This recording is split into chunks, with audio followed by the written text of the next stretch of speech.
Just a lucky day. All right, let's say a couple of quick things so we can get rolling here.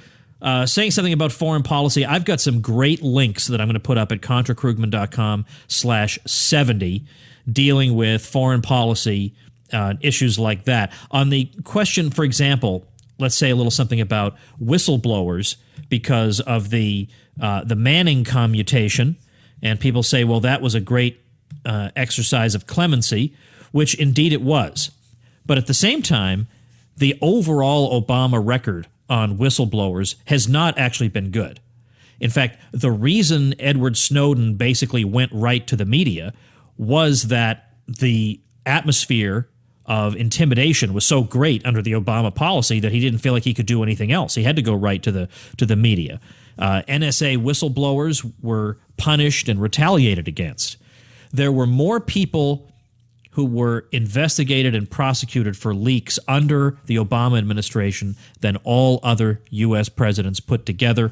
The record is not good, so we ought to point that out. Secondly, on foreign policy, there's a really interesting interview that I'd like people to check out. It's a text interview, and it's with Andrew Bacevich, who last I checked was at BU, but he might be somewhere else now, and John Mearsheimer, who I think is I know Stephen Walt is at Harvard. He might be at Chicago. I can't remember where he is, but big-time foreign policy scholars, both of them. And Mearsheimer says, my position is that the United States is much worse off today than in 2009 when Obama became the president. He favors the Iran nuclear deal, and I'll link to the episode I did with Stephen Walt of Harvard on that subject, because I think a lot of people are getting that wrong. I think that actually was a pretty good thing, and I think the opening to Cuba was a pretty good thing.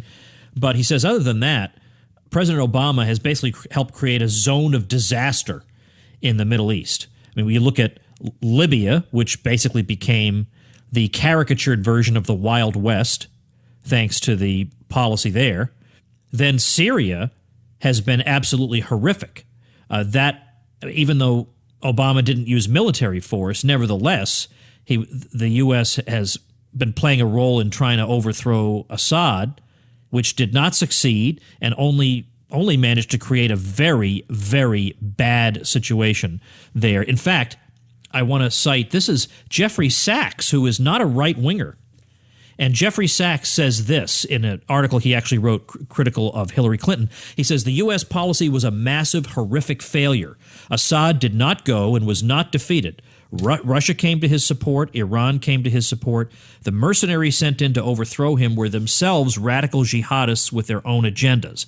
The chaos opened the way for the Islamic State, building on disaffected Iraqi army leaders, deposed by the U.S. in 2003, building on captured U.S. weaponry and on the considerable backing by Saudi funds. If the truth were fully known, the multiple scandals involved would surely rival Watergate in shaking the foundations of the U.S. establishment.